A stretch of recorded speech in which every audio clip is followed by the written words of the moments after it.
Hello and welcome back to Rev Endurance Sports and another power analysis. Now, one of the first things I want to say is that I apologize for being so far behind. Today is actually May the 1st, and we're going to be talking about an event that I did back on April 20th. But such as it is, that's where I'm at as far as trying to keep up with everything. But what I want to do is talk about just a couple of things in the beginning, and then I'll go into more detail later. What I want to show you is what my power analysis is for the 400K, but I want to contrast it a little bit with the 300K because I think that's important to note something. So if you can see my cursor moving around, this was the 300K right here. And this was 766 TSS. That's a training stress score. Talked about it in a different video, but basically, if you do 100 TSS for a 1 hour period, then you've ridden at 1 hour at your functional threshold power. So let's say that power is 200 and you rode, on undulating terrain. If at the end you still averaged 100 TSS, even though maybe your power was 200 here and 100 here and 200 here and 100 here, if in the end you still did 100 TSS, basically you did a 1 hour time trial at exactly your FTP, your functional threshold power. What I want to call your attention to is that this event was 10 hours 43 of pedal time, 188 miles, 766 TSS. The 400K was 6.5 hours longer, 70 miles, 60 something miles longer, and yet my training stress score was only 776, so only 10 more training stress score. Why is that important? I did have someone ask me, Donald, he was like, or no, it was someone else. Wow, is your intensity factor always that high on long events? And the fact is, no, it's not. The intensity factor on this event right here at 85.85 meant that I was riding at about 85% of my functional threshold power for 10 hours and 43 minutes. But here, my intensity factor is more reasonable at about 0.67. Do you see it? 0.67 for a 17-hour effort. So this is more appropriate for longer distances for me because I'm just not a big powerhouse. So another thing to always keep in mind is you want to use the least amount of effort to achieve your goal. The least amount of effort, the least amount of wattage. So the last thing, first of all, I don't put out a lot of power in the first place, but if you can get through an event using the least amount of wattage possible to get through the event, still maintain a high rate of speed, a small amount at transition areas, as in refueling, then you are doing the right thing as far as ultras. Aaron and I were the first two to finish for this event. So the 300K, Brooke and I were the first two to finish. So I accomplished my goal of sub 18 hours for this event. But at the same time, it was good enough to be one of the first two riders in, Aaron and I, for the last 60 miles or so. But, for folks that do not do power meters, and there was someone who commented on another video that said, about stages going out of business. That bike industry is getting what they deserve. For so many years, they've tried to do this, this, and this, and this, and this. Well, maybe. Maybe there are some things that are unnecessary. But a power meter, I strongly believe, is just as important for the recreational rider as it is for the elite cyclist in the pro peloton. It is an essential pacing tool, even if it's just so you don't, crack on a recreational century ride with your friends or anything like that. All right, so Here's the big data: 17 hours on the bike, pedal time, I should say. And if we do this, no, actually, it'll do it in a different section. So 17 hours of pedal time, 252, training stress score we just talked about. Normalized power was 135, and average power 113. So this is where we get to Donald Bernard, I believe. He said, how the heck did you maintain nearly 15 miles per hour with such a low average power? Well, the thing is this, like, let's take a look at some of these bar graphs, right? So these are 18 miles per hour, 20 miles per hour, right? But when you look at, oh, yeah, a lot of zone 2 work. See that? But we'll get back to that in a minute. When you look at the elevation graph, so I've mentioned before, this gets really busy. So what we're going to do is we're going to take the temperature out, take the, maybe the miles per hour for this time, but we'll take out RPM.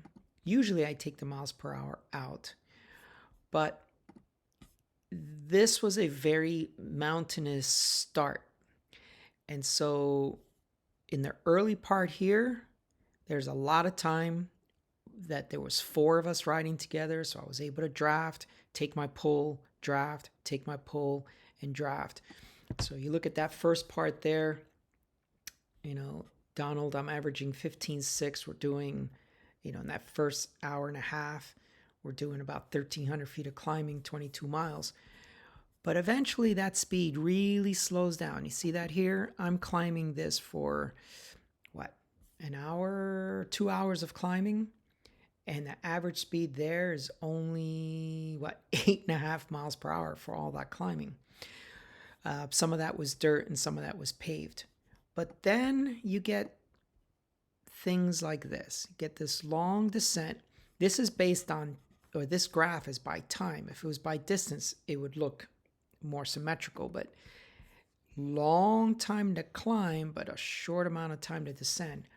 But during that time, for 43 minutes, average power of 69, 23.6 miles per hour.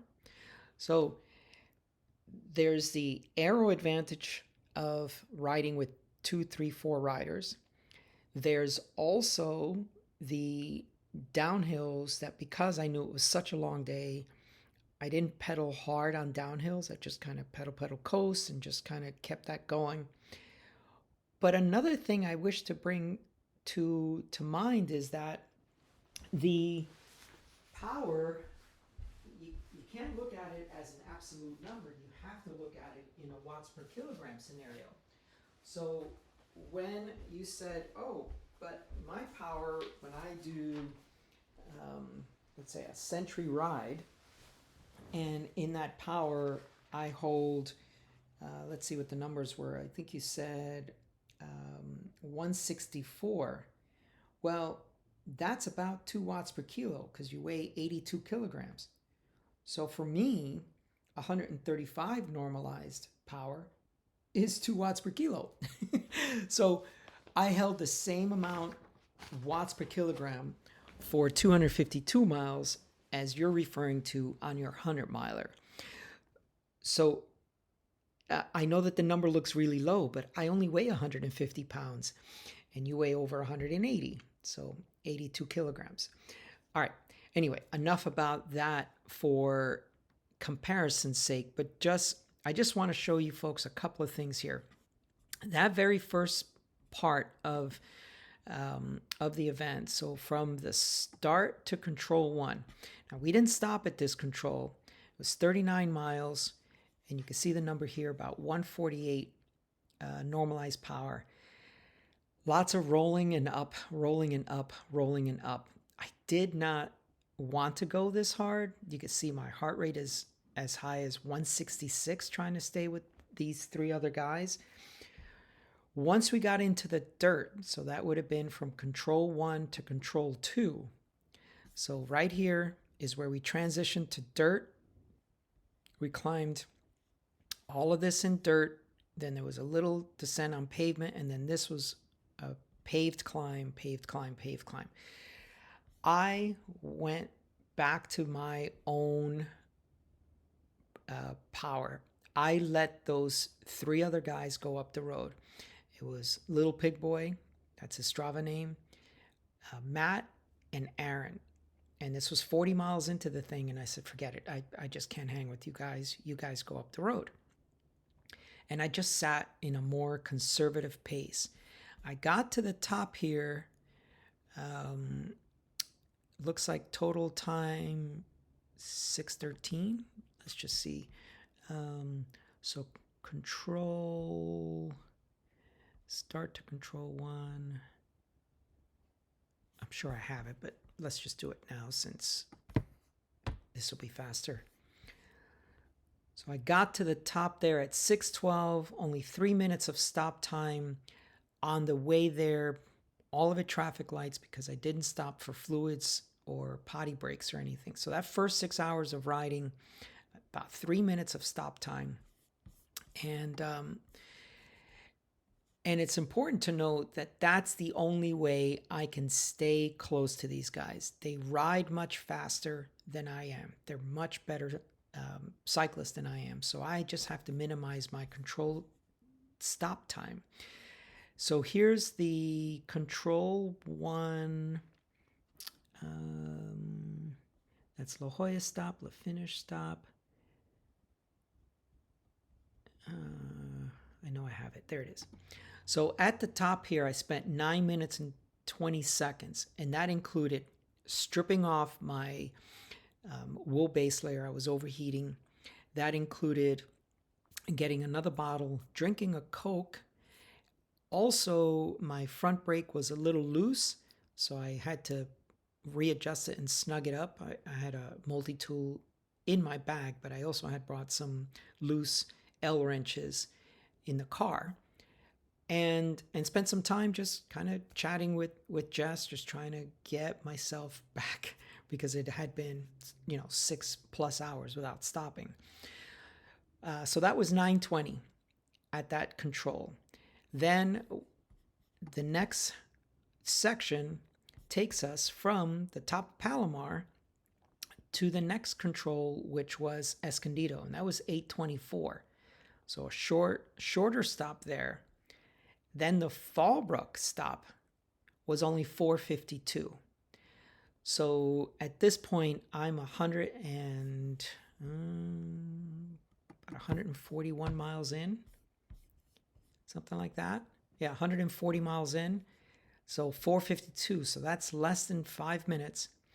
And then the stop at San Clemente. So this was another long stop, 9:47. The reason this was a long stop is, well, now I had to completely strip down, put my base layer back on, put my long sleeve thin jersey back on, put my reflective vest on, put my knee warmers on, and really just get ready for the nighttime temperature swing that here in San Diego, it drops 10-15 degrees as soon as the sun goes down.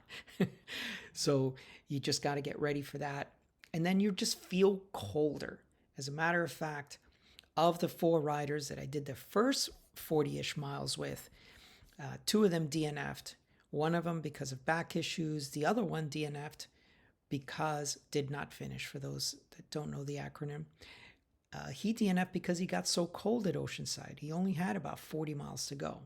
So that's a thing that happens to us. It may only be 60 degrees ambient temperature, but you feel like it's 40 degrees. You've been underfueled. You have very few calories on board compared to the expenditure.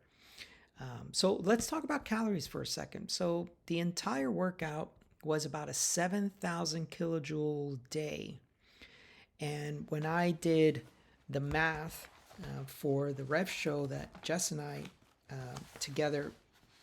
did together, I should say, I came up with, I consumed 4,900, which basically turned out to be about 272 calories per hour for and I just rounded it up to 18 total time. So I was targeting 300. There are times you can fuel, there are times you can't fuel. So the official time that's documented is 17:49, but let's just call it 18 just for ease of math.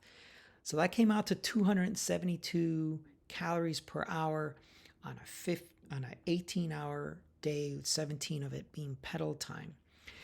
Now, I know that some of you folks are like, I can't consume 300 calories per hour, per hour, per hour, per hour. I know. There's a, I don't even know if it's a phrase, but there's a thing you have to do is you have to train your gut to take in calories while you are working. While you're working hard, medium to high intensity, you need to be able to keep taking in calories.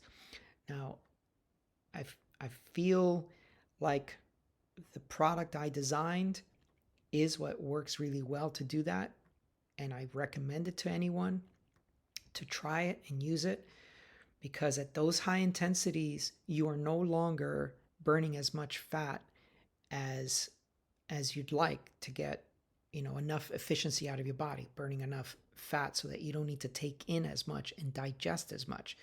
So what you have to start thinking about is, I need to get the calories in continuously per hour. And Aaron was suffering on the last 60 miles. And eventually I told him, look, you need to dump out your bottles and we need to start fresh with my fuel. And he was resurrected because of it. So you could see some speed spikes here, but then you could also see some really low speeds here while climbing. So, there was another question from another gentleman, or comment. He said, oh, I see that you went with the low profile wheels, but I would have gone with the deep section wheels anyway. Well, this is the flattest portion of the event. And this is the last 60-ish miles. And even though this was the flattest portion of the event, because it was, let's go back to distance, because it was already 187 miles in, we're only doing 16 miles per hour average speed. So the deep section wheels they just would be an anchor going up this massive amount of climbing on the front end, 9,600 feet in the first 78 miles. And you're just never going fast enough ever at any period of time to achieve or to realize the benefit of a deep section wheel. So 16 miles per hour for the last 4 hours of the event, the last 65 miles, or let's call it 100K plus. And if we go back here, if we were to compare this to my 300K, you're going to see a much larger bar in zone 3 and zone 4. But here you have to maintain, and this is for the 600K, the same kind of thing. I have to maintain a zone 2, zone 3 approach this event. This is obviously all the downhill stuff. So anytime you're doing downhills or you're stopped at a control, you add up the controls and then you add up the downhills. That's why, oh, no, that's right. In addition to this, my heart rate strap started to act funky. And so it would hold at like 68 heart rate, even though I'm climbing and I know it's higher than that. Now I remember, yeah. So there was an issue with my heart rate strap for part of the event. But this is factual. It was almost always reading well. In these zones, it was only below 100 BPM that it would read weird. And then very little at zone 4, and that was 3 hours 43, but I think most of that was really towards the front end of the event. And then we had talked about speed up here just because some folks are not on power and they understand speed more than anything else. These little blocks here, if you take out the 0 speed, a lot of the climbing is done right around here at about 5 to about 9 miles per hour. So this is the majority of the day climbing. There are some sections where probably 4.5 to 5 miles per hour, but here's the big portion of it. So 219 plus another 2 hours, so 220 plus this. And then this would be kind of your rolling climbs that are not steep. And then now we're looking at the flatter portions of the course, 18. On this map here, if we look at this real quick, this is how the event went in this direction like this. Top of Palomar, back down. So any of this stuff here, this was northbound and this was westbound. This was all wind. And this northbound to San Clemente was also all wind. We should have had a tailwind coming south to San Diego, but we didn't have that tailwind. So there was just never a good amount of time where I was running at a really high clip. Just to show you the difference of the heart rate on the 300, if we go here on the 300K with Brooke, who's a very, very strong rider. And by the way, he's coming to this 600K. Notice the difference here. Zone 2 is a much smaller bar than Zone 3 and Zone 4. And that's just because we were riding so hard, at least hard for me, right? Keep all of this in perspective. I'm not a big powerhouse. But we were riding so hard that most of the day, so there's 4 hours, 20 minutes. There's another 3 hours. So that's 7 hours out of the 10:43 that 7:23 that was above my zone 2 heart rate. So just a way to compare different efforts, right? You can look at TSS, you can look at heart rate, you can look at power. And if we look back at this, one of the other things that you'll see here is that what I always like to do is, let's separate this by distance. It's not the same, but just to give you an idea, because there's so much climbing on the front end and so little climbing on the back end. But if you were to break this up and say, okay, how did I do if I were to break this up into 100Ks, right? So, I'm sorry, let's break it up into halves first. So here's 125. This would be right about here. First half of the course, how was my pacing? All right, normalized power, 140. Second half of the course, how was my pacing? 127. Now, the other thing is this. Towards the back end of the course, you don't need that much power because you're not doing all that climbing, right? So you're just rolling on some flatter terrain. And there was a good stretch where Aaron was suffering. This little climb here, it's called Torrey Pines. He was suffering on that, so we rode really slow together until we got him to right about here, 238, 240. That's where he got some rev energy in his stomach. And this is very interesting. You'll see the difference here. So let's zoom into that. And you could just see this purple? You can see how much higher this is spiking compared to this, which is just relatively flat. And that's because we were definitely finally back on track. His stomach was good after taking my product. And now we could both ride together because we were running out of time to make the 18-hour time cut. Well, our personal goal, let's not call it a time cut, our personal goal. So you could see that through this section here, not going that hard. Heart rate is, 135. But now towards the finish, 250 miles in, we're going much, much harder because his stomach is finally online and we can start to go harder together, not just me. So let's unzoom. So that was in halves. So let's do it in fourths. So here's the first 100K.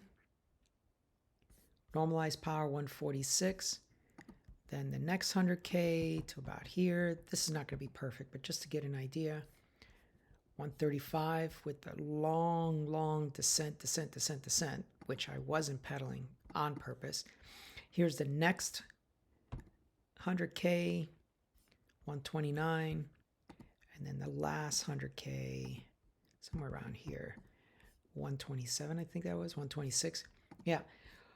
But the good news is, even though the numbers seem to be dwindling throughout, which of course they are, fatigue sets in. I was feeling fantastic towards the end of this, nutrition-wise, leg-wise, body-wise. I just felt good mentally as well. There were some lulls. Going up cold grade right here, that was a tough climb at that time of the day. I mean, let's see. If we just zoom in on cold grade, right about there. This was, 7 miles per hour, but that also includes this little thing. It was just really hard, 400K. So we got a 600K in a few days. And I if I average, so this was for the total, which like I said is really close to 2 watts per kilo. If I average, if my normalize is about 120, I'll be happy with that because it is going to be much longer, much harder. A 600K with 26,000 feet of climbing. So it's going to be a big one.